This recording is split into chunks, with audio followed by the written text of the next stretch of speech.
মানুষের কাছে যে শুধু অভিনয় করে ক্ষান্ত থাকতে চাইনি, আরো মানে যাকে বলে নানা কাজে নাক গলিয়েছে, মাথা গলিয়েছে আর কি, তাদের কাছে, তাদের মতো মানুষের কাছে অঞ্জন দত্ত এবং Aparna Sen huge inspiration. Because একাধারে এই দুজন মানুষই বিভিন্ন ভূমিকা সামলেছেন। তারা কখনো রিনা মাসি, কখনো অভিনেত্রী, কখনো পরিচালক, কখনো একটি লিডিং বাংলা ম্যাগাজিনের সম্পাদিকা। এরকম বিভিন্ন ভূমিকায় আমরা দেখে মুগ্ধ হয়েছি। অঞ্জনদা আমাদের অল্প বয়সের ছোটবেলার রকস্টার, আমাদের আইডল বলা যেতে পারে। অঞ্জনদার গান শুনে বড় হওয়া, অঞ্জনদার ফিল্ম সবটাটা পরে ডিসকভার করেছি আর একটু বড় হয়ে ইনফ্যাক্ট। এবং তারপরে অঞ্জনদার জন্যে আমার সিনেমা জগতে প্রবেশ, তো সেটার জন্য একটা বিরাট বড় কৃতজ্ঞতা আছে আমার অঞ্জনদার কাছে। এরকম দুজন মানুষকে যে আমি পরিচালনা করতে পেরেছি একটি পূর্ণাঙ্গ ছায়াছবিতে, একটি ফিচার ফিল্মে, এটার জন্য আমি নিজেকে অসম্ভব সৌভাগ্যবান মনে করি। আমি আর অঞ্জন দত্ত আমরা দুজনে মিলে যাকে বলে পরম আমাদের দিয়ে করিয়েছে যে কাঁধে করে ছবিটাকে অ্যাটলাসের মতন তুলে ধরা।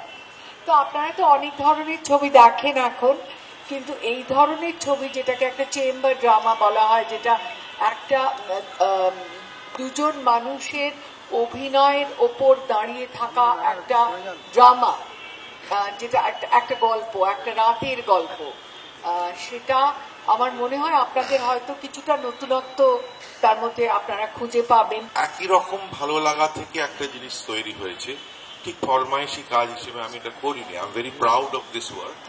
এবং সেন্সিটিভ ছবি তো কমে গেছে, কম হচ্ছে, সারা পৃথিবীতেই কম হচ্ছে, আমাদের এখানে তো খুবই কম হচ্ছে।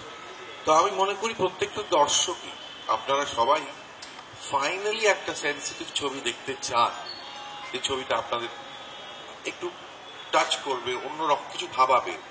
সো এটা একটু অন্য ধরনের ছবি, কিন্তু ভালো লাগবে বলে আমার বিশ্বাস, ভালো লাগবে। আপনারা দেখলে আমরা ভীষণ খুশি হব, কারণ আমরা তো করি কাজটা আপনাদের দেখার জন্য, আপনাদের ভালোবাসা, আপনাদের প্রশংসা, আপনাদের সমালোচনা সবকিছু পাওয়ার জন্য। সুতরাং আমার স্বনির্বন্ধ অনুরোধ আপনাদের কাছে যে আপনারা ছবিটা গিয়ে দেখবেন।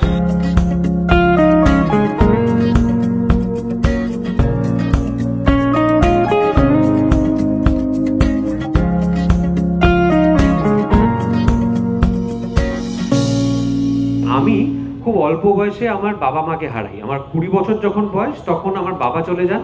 আর আমার যখন 33 বছর বয়স, জাস্ট অ্যাবাউট 10 ইয়ার্স আগে, 10 বছর আগে আমার মা চলে যান। এবার আমি আমার বাবা মার সংগ্রামটা দেখতে দেখতে, একসঙ্গে তারা কিভাবে আমাকে বড় করছেন এটা দেখতে দেখতে বড় হয়েছি, খুব কাছ থেকে দেখেছি।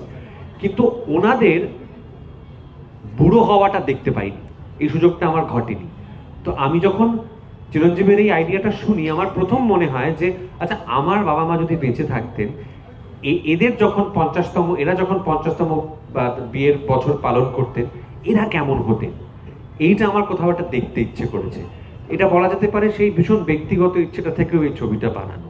পর্দার সামনে যারা এই অনুভূতিগুলোকে প্রকাশ করছেন তারা কিন্তু অভিনেতা, এবং একজনের অভিনয় আরেকজনের অভিনয়কে একটা সাপোর্ট দেবে, যেটাকে ইংরেজিতে বলে প্লেইং অফ ইচ আদার।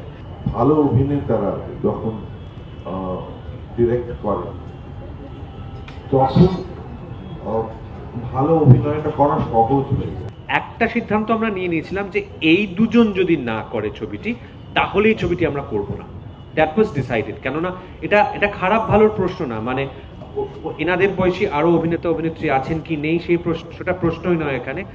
এই দুটো চরিত্রের জন্য, এই দুজন মানুষের সঙ্গে এই ছবিটি আমরা করতে চেয়েছিলাম। সো এটা মানে ইনডিসপেন্সেবল বা ইররিপ্লেসেবল ছিলেন এরা দুজন, এটা আমি বলে রাখতে চাই এখানে। প্রথমেই আমার একটা ভীষণ কঠিন বাস্তব সত্যের মুখোমুখি হতে হয়েছিল যে এই ছবিটাতে আমাকে খুব খারাপ দেখাবে। আর অনেক দিন ধরে বাণিজ্যিক ছবিতে অভিনয় করলে একটা সামান্য একটা ভ্যানিটি গোছের একটা তৈরি হয়, মানে একটু মুশকিল সেটাকে একেবারে ঝেড়ে ফেলা, মানে এত খারাপ দেখাবে আমাকে। কিন্তু সেটা প্রথম শর্ত, সেটা আমাকে মেনে নিতে হয়েছিল, আমাকে খুব খারাপ দেখাবে, ঠিক আছে দেখাবে, কিন্তু দেখাক, কিন্তু অভিনয়টা যাতে অন্তত ভালো হয় সেটা তো আমি চাইবো।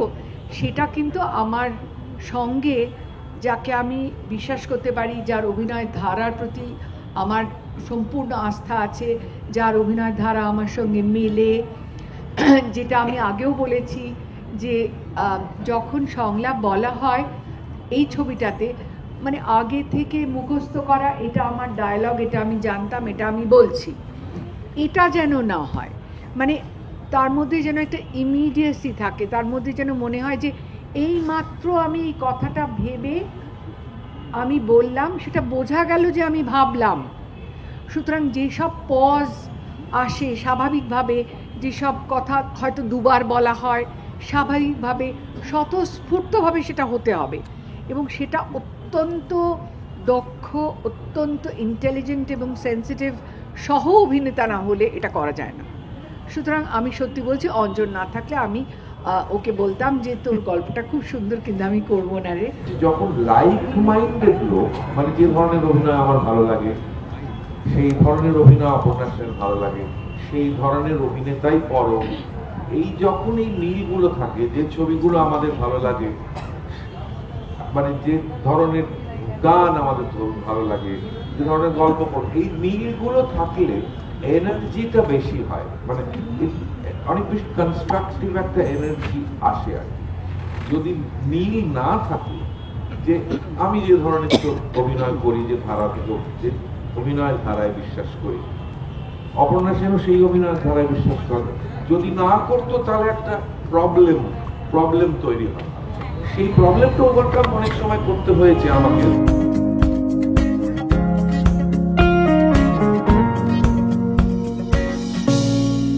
আমি যখন প্রথম নিয়ে যাই রিনাদি এবং অঞ্জনদার কাছে এই ছবি চিত্রনাট্যটি, তখন এটা কিন্তু সেই চেহারায় ছিল না। এটা কিন্তু মানে এদের দুজনের, এবং এক্ষেত্রে আমি রিনাদির কথা বিশেষ করে বলবো যে এদের নিরলস ইনপুটসের জন্যে যে চেহারাটা ফাইনালি চিত্রনাট্যটা পেয়েছে সেটার জন্যে কিন্তু সেখানেই আরো প্রমাণ হয় যে মানে একজন শুধু যদি একজন অভিনেতার কাছে নিয়ে যেতাম, তিনিও নিশ্চয়ই কিছু না কিছু ইনপুট দিতেন, বাট ওভারঅল একটা হোলিস্টিক একটা মানে কি বলবো, মানে সিনেমার লোক হিসেবে ইনপুটগুলো আরো ফুলফিলিং বা আরো এনরিচিং হয়। বার্তাটা যেটা আছে সেটা উঠে আসছে অর্গ্যানিক্যালি ছবিটার মধ্যে থেকে, সেটা কিন্তু একটা মানবিক বার্তা।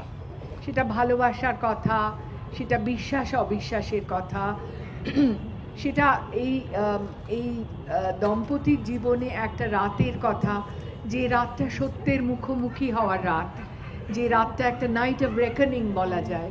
অনেক না বলা কথা তারা বলছে, সেটা বললে ভালো হতো, শেষ পর্যন্ত ভালো হলো কি হলো না সেটা ছবিটা দেখলে বুঝতে পারবেন, বা ছবিটা দেখলে নাও বুঝতে পারেন, কারণ ছবিটার পরও ছবি চলতে থাকে, কারণ মানুষের ভাবনা, দর্শকের ভাবনা ছবির পরেও তো চলতে থাকে।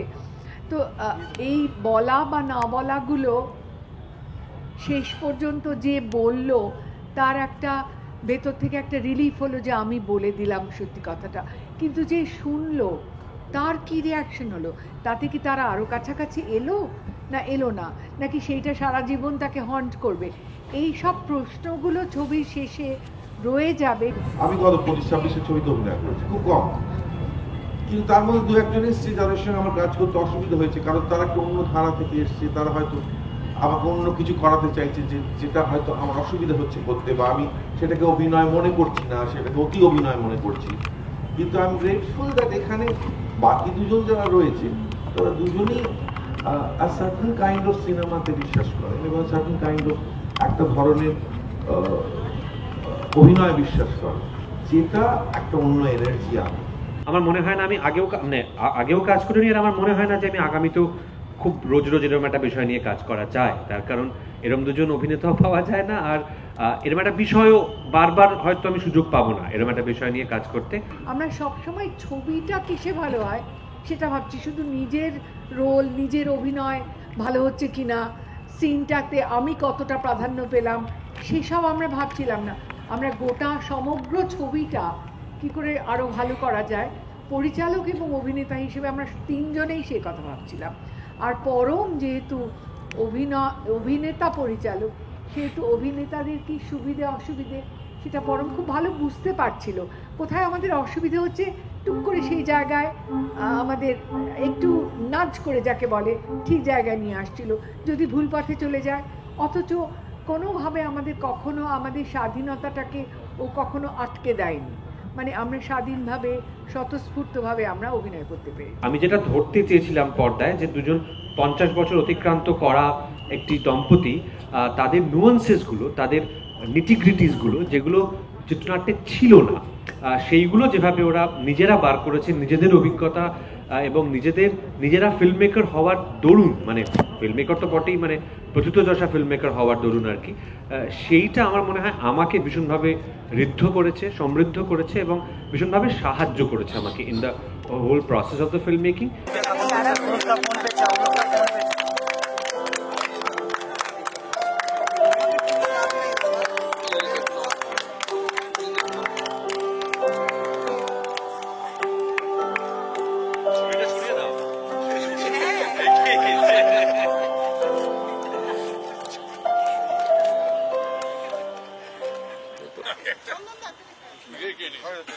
দেখে নি যাবো।